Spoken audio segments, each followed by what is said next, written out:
Daily Horoscope, May 20, 2025 para kay Gemini. Gemini, the card said here, may kabiguan ka daw na kinakaharap sa ngayon. Or sabihin man natin, things not getting well sa'yo, yung mga past, no, ng mga nakalipas. Medyo nakikita ako dito na, nawalan tayo ng pagkilos at paggawa. Sinasabi dito yung oras daw natin ay natutuon sa mga ibang bagay na hindi ganun kapaki-pakinabang sa atin. So, make up your mind, check kung ano yung mga bagay na namimiss mo, check mo kung ano yung mga karapat-dapat na ginagawa mo, Gemini. Kasi this card showing nakukulangan sa pagkilos at paggalaw. Maraming mga opportunity paparating sa'yo, may mga bagay na pinanghihinayangan ka na. So, things not okay because hindi ka naka-align sa dapat mong gawin. So, make it yourself focus lalo na sa pag-asenso ng iyong career. Sabi dito sa cards, yung personal mong life, like love life siguro or something na nakaka-apekto sa iyo ngayon sa iyong career, dapat lagyan natin ang boundaries. May kanya-kanyang aspeto ang buhay, Gemini, but you need to make sure na nakabalance lahat para sa iyo. Punta tayo kay Libra.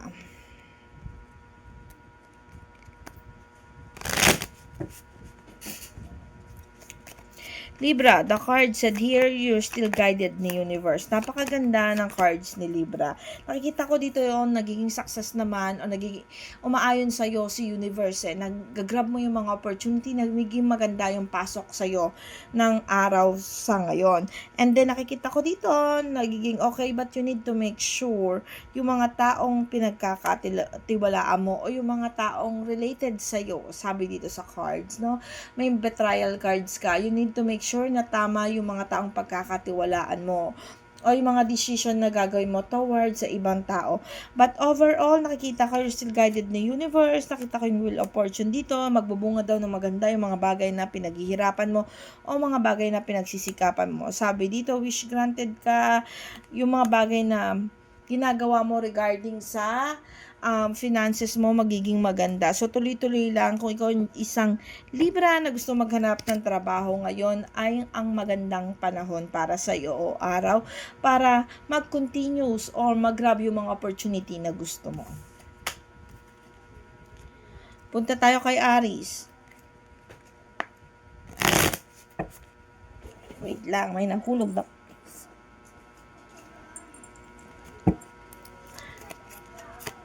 Aries, the card said here, may kabiguan si Aries. Sabi dito sa cards, medyo malungkot, nawawalan ng pagkilos at paggalaw. May mga tao na hindi sumasang-ayon sa'yo. Sabi dito, you need to have plan B. Kung hindi mag-work ang plan A mo, gawa ng pamamaraan, gumawa ng magandang gagawin, sabi dito sa cards, no? Nakikita ko kasi dito na may mga bagay na pinanghihinayangan ka, but you need to make forward yan. Kung hindi nagiging okay yung mga bagay-bagay para sa'yo, hindi dito nag-stop yung mundo ng isang Aries, no? Okay, tuloy-tuloy lang kahit may mga negative, kahit you are in pain or hindi nagbubunga ng maganda yung mga bagay na pinagsisikapan mo, Aries, continues to do, or sabihin na natin gumawa ka ng ibang pamamaraan, hindi dito matatapos ang iyong career, or sabihin na natin hindi dito alam mo yon, kung things will not okay for you, may ibang pintuan na magbubukas para sa iyo. Punta tayo kay Aquarius.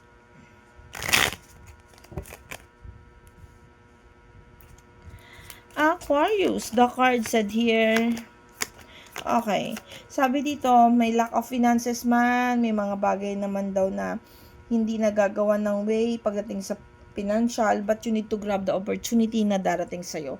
Sabi dito, may mga paparating naman, so magkakaroon ng mga blessing, Aquarius. Huwag masyadong makonfuse o maguluhan. Things will gonna be fruitful sa'yo, lalo na kapag yung mga bagay ay ginrab mo, or sabihin natin dito na gumawa ka ng action. Kailangan lang talaga gumawa ng pamamaraan, huwag tayong patulog-tulog, Aquarius, para hindi may stagnant yung pagdating sa finances, kasi nagpa-positive positive, negative yung finances mo. Dumarating ka sa time na wala talaga. Kaya kailangan gumawa tayo ng pamamaraan natin para mag-continuous or magtuloy-tuloy yung ating finances na maging maganda. Punta tayo kay Taurus.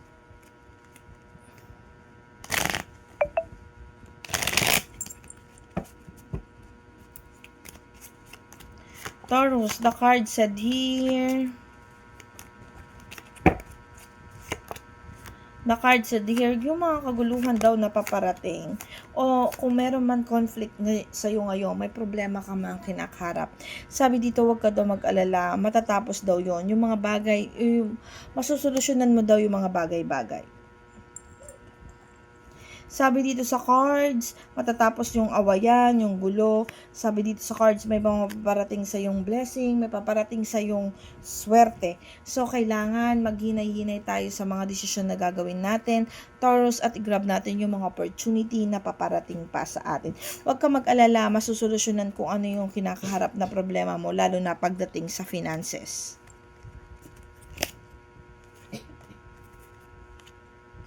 Punta tayo kay Capricorn.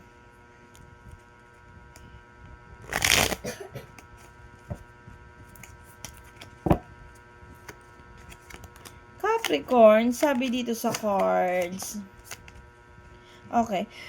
May new beginning daw, Capricorn. May paparating sa yung mga ganap sa buhay na magiging maganda para sa'yo. Sabi dito, i-grab mo daw yung mga opportunity. Alam kong pagdating sa career, magiging maganda kung may mga pinaplano ka pag-apply ng trabaho or something like pagbubukas ng negosyo, this is the right time for you. Sabi dito sa cards, that card, new beginning, magpapanimula ka, okay?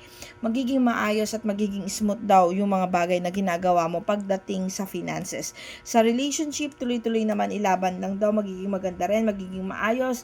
Yun lang, may mga konting conflict pagdating sa salapi, lalo na pag regarding sa family, no? Sabi dito sa cards, may mga panahon na kailangan ka talaga ng iyong family para tugunan yung mga pangangailangan nila, or sabihin na natin na may konting pangangailangan ang ating pamilya na kailangan din nating tignan. Gastusin yon. Punta tayo kay Scorpio. Scorpio, the card said here, yung mga kabiguan daw na nangyari sa'yo, this is parang relief. Magiging okay si Scorpio. Sabi dito, may mga maling gawa man, pero yung stagnancy mo ay natapos na. Na-inhale na, natapos na yung mga toxic na nangyari. Sabi dito, na-release yung mga pain or something like that. Sabi dito, yung kabiguan daw, yung pagiging stagnant, yung mga betrayal, at least nalagpasan mo na. Magiging masusolusyonan, magiging maayos, at nakikita ko dito tuloy-tuloy lang. Wag mo lang i-focus yung sarili mo dun sa mga maling gawa. Basta always think positive para hindi ma-engage sa'yo yung mga negative thought or yung mga negative energies ulit. Okay? Focus, and then focus sa finances. Nakikita ko dito may mga paparating din naman na blessing para sa'yo. And then in the relationship, take slowly. Kung masaya lang. Follow to the flow lang. Tuloy-tuloy lang, sabi dito sa cards.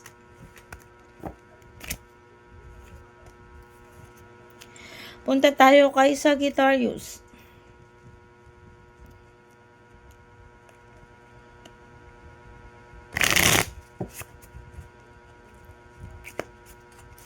Sagittarius, the card said here, masyadong nagiging matatag si Sagittarius. Nakikita ko dito, you need to be careful kasi dun sa mga bagay na pinagbibigyan mo or mga taong pinagkakatiwalaan mo. Kasi nakikita ko dito sa cards na nagkakaroon ng conflict, Sagittarius. Hindi maganda yung araw mo ngayon, Sagittarius. So, take slowly, no? Huwag muna tayong magdesisyon, huwag muna tayong magtiwala sa mga taong nakapaligid sa atin. Nakikita ko dito yung conflict at pagkakaroon ng nawawala ng guidance ni universe. So, ibig sabihin, ingat tayo sa mga bibitawan din natin mga salita. Baka ito yung pagmulan ng conflict natin, no? Sabi dito sa cards, ikalma mo muna yung sarili mo, focus muna sa sarili, then wag muna tayong maki-interrupt sa mga ibang tao sa ngayon kasi nakikita ko dito yung betrayal, yung gulo, yung conflict. May mga bagay kasi daw na nasira na hindi masolusyonan. Kaya medyo nagkakaroon tayo ng kaguluhan sa Sagittarius sa araw na ito. Pag hindi maganda ang araw, mag-pray. Ganun lang yon. Punta tayo kay Cancer.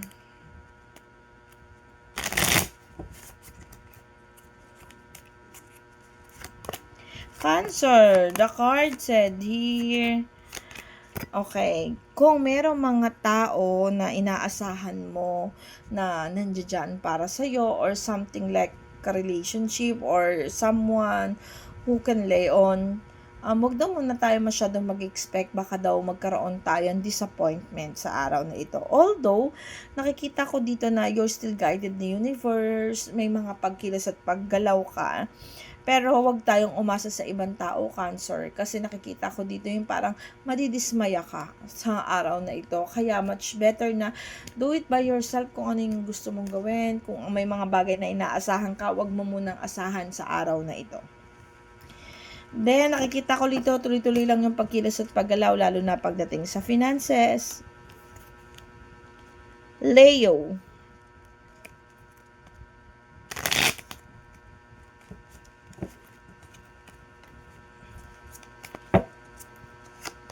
Leo, the card said here, kung may mga bagay na kung mayroon ka daw mga bagay na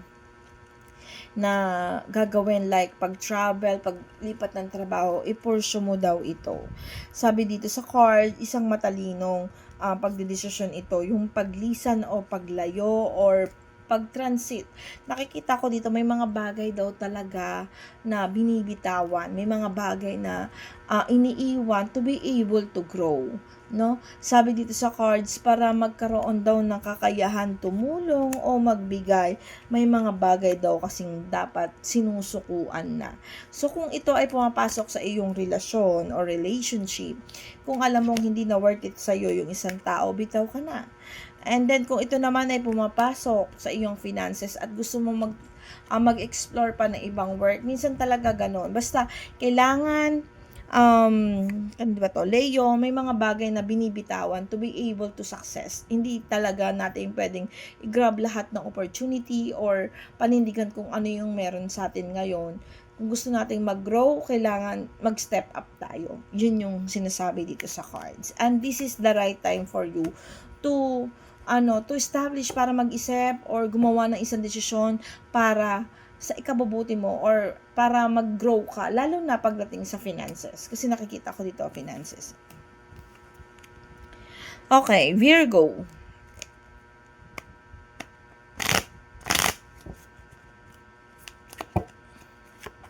Virgo, the card said here,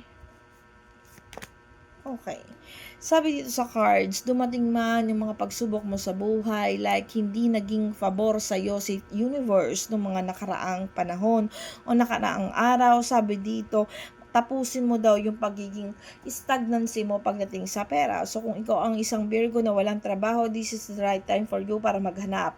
Sabi dito, ito na yung time mo para asikasuhin yung sarili mo. Nakikita ko dito na hindi favorable sa isang Virgo sa ngayon ang love life. So kung ikaw ay isang Virgo, ibalanse mo muna kung saan maganda yung araw mo ngayon. Like, kung ngayong araw na to ay talagang nakatuon ka para sa pag-asenso ng iyong buhay, hindi ka daw mabibigo, kumbaga, kung ito ang ipaglalaanan mo, no? So, make up kung ano yung negative, kung ang love life mo ay nagpapatoxic ng iyong araw, lagyan mo ng boundaries at mag-focus ka doon kung saan ka aangat, no? Yun lang naman ang guidance, laging ganon, para kung wag na lang tayo mag-focus sa mga negative or sa mga toxicity na meron sa atin ngayon. Iba-ibang aspeto ng buhay, kaya alamin natin kung saan tayo maganda sa araw na ito. Pupunta tayo kay Pisces.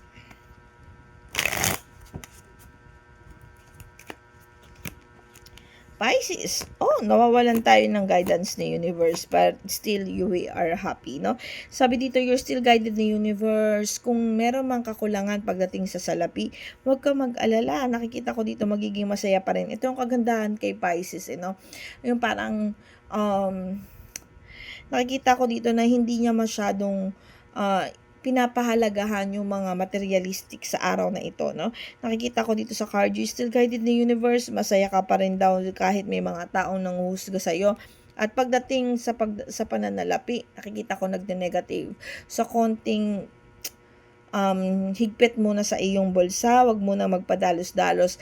Things will gonna be okay naman kasi nakikita ko dito kahit walang pagbabagong nakikita or nagiging parang may mga pangyayari or aspeto ng buhay ng isang Pisces ngayon na nagne-negative like finances, but then hindi ito yung magiging apekto o hindi ito makakaapekto para magtuloy-tuloy yung happiness niya sa buhay. Masaya pa rin siya kahit nahuhusgahan siya. Kumbaga, he don't care. Parang ganun, wala siyang pakialam kung ano yung sasabihin ng ibang tao. At yun yung pinakamaganda sa araw mo ngayon, no? Focus lang sa sarili mo. Focus muna kung paano ka ma-achieve yung mga goal mo. At yung finances mo ang tutukan mo. At ito po at ito po ang aking daily horoscope ng PM. Salamat po sa mga sumusubaybay. Paalala po, ito po ay gabay lamang sa araw-araw.